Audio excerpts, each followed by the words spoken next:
তো সংস্কার কমিশনের যে গতি, সেই গতি নিয়ে আমরা মোটেও সন্তুষ্ট হতে পারিনি।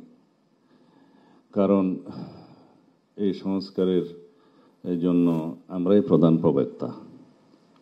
আপনারা যদি সৌভাগ্যক্রমে দায়িত্ব গ্রহণ না করতেন, তাহলে যখনই ফেসিবাদের পতন হতো তখন আমাদের কমিটমেন্ট অনুসারে আমাদের যেতে হতো। এখানে 31 দফার নিয়ে আমি কথা বলবো না।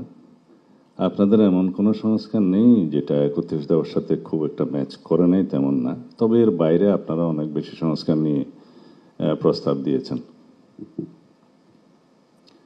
এবং যে সংস্কার প্রস্তাবগুলো নিয়ে আমরা 3 দিন আলাপ করেছি অবিরত, বিশেষ করে আমাদের দলের পক্ষ থেকে। এর আগে লিখিতভাবে জবাব দিয়েছি। আপনাদের সংক্ষিপ্ত ভার্সনের যেটা আপনারা স্প্রেডশিট বলেন, সেটার সাথে আমরা খুব একটা একমত হইনি, যেহেতু এখানে বিভ্রান্তি সৃষ্টি হয়েছিল কিছু। তো যেভাবে আমরা জবাব দিয়েছি, ওখান থেকে আপনারা কম্পাইল করে আমাদেরকে জানাতে পারতেন যে এগুলো সবগুলো এই প্রভিশনগুলো আমরা একমত হতে পেরেছি, বা অধিকাংশ দল একমত হয়েছে বা দ্বিমত হয়েছে। এখন জানি না আপনারা কি কি চিহ্নিত করে পরবর্তীতে কথা বলবেন।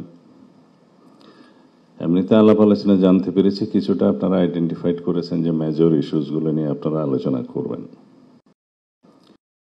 কিন্তু আমরা যেন একটা বিষয়ে একমত হই যে let us agree to disagree on certain points, major issues, যেগুলো কখনোই হয়তো সবাই একমত হতে পারবেন না। যাই হোক, সংস্কার নিয়ে আর বেশি কথা বলবো না, বললে রিয়াজ ভাই কষ্ট পাবে। তো দ্বিতীয় হচ্ছে, আমি এখানে প্রশংসা করতে আসিনি, আমরা এখানে আলোচনা করতে এসেছি।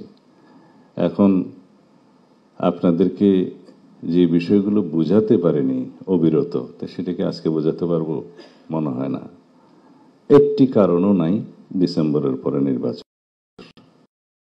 আমরা কেন, কি উদ্দেশ্যে ডিসেম্বরের আগে নির্বাচন চাই, কেন চাই, যৌক্তিকভাবে আমরা প্লেস করেছি, বহুবার প্লেস করেছি। এবং জাতির মধ্যে বিভিন্ন রকমের কনস্পিরেসির একটা সুযোগ নিচ্ছে কেউ কেউ, এবং বিভিন্ন রকমের অস্থিরতা সৃষ্টির উপায় তারা আছে। সেটা আভ্যন্তরীণভাবেও আছে, বহির্বিশ্বরও আছে। অনেকে বক্তব্য রেখেছেন যে পার্শ্ববর্তী একটা দেশ নির্বাচন চাই। ওরা নির্বাচন চায় না বলে কি আমরা অনির্দিষ্টকাল নির্বাচন চাইব না?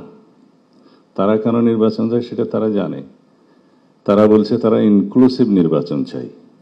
তা আপনারা তো কাউকে কাউকে এক্সক্লুড করেই দিয়েছেন, সুতরাং বোঝাই যায় তারা কে কি বলছে।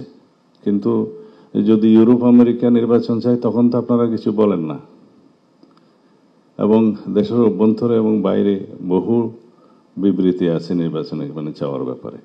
তো সেই জন্য আমরা আমাদের দলের পক্ষ থেকে, আমাদের সমমনা রাজনৈতিক দলের পক্ষ থেকে, আমাদের সাথে যারা আন্দোলন সংগ্রামে ফেসিবাদ বিরোধী যুক্ত ছিল সেই আন্দোলনে, তাদের সবার পক্ষ থেকে আমরা বলেছি। কিন্তু দুঃখজনকভাবে মাননীয় প্রধান উপদেষ্টা যেটা বলেছেন যে একটি মাত্র দল শুধু ডিসেম্বরের ভিতরে নির্বাচন চায়, ক্ষমা করবেন, এই বক্তব্য বোধহয় আমাদেরকে আহত করেছে। তো যাই হোক, আমরা সংস্কারের কথা বললে তো আমাদের মাননীয় আইন উপদেষ্টা বলেই দিয়েছেন যে আইন মন্ত্রণালয়ের সংস্কার প্রায় শেষ, বাকিগুলো চলমান।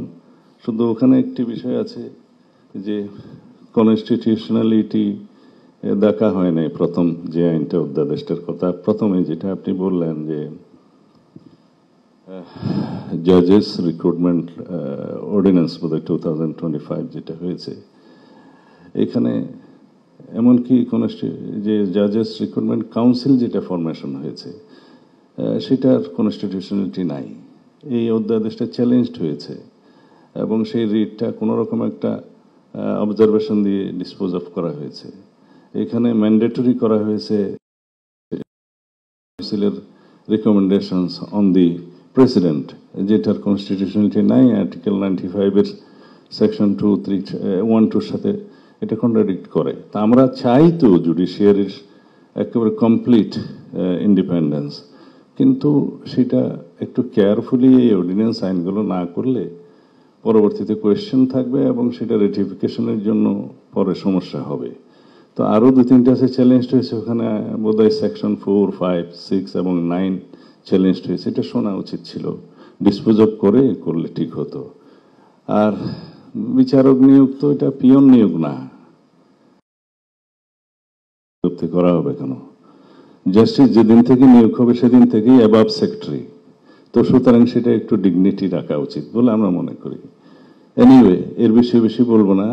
আর যে সমস্ত অর্ডিন্যান্স নিয়ে আপনারা কথা বললেন, শুধু ল মিনিস্টার আছে বলে ল মিনিস্ট্রির কথা বললো, সমস্ত সংস্কারগুলোর যতগুলো এগ্রিড হয়েছে, বিশেষ করে ইলেকশন সিস্টেম সংক্রান্ত, কনস্টিটিউশন সহ ওখানে আইন আছে 12টা, কনস্টিটিউশন সহ 13টা।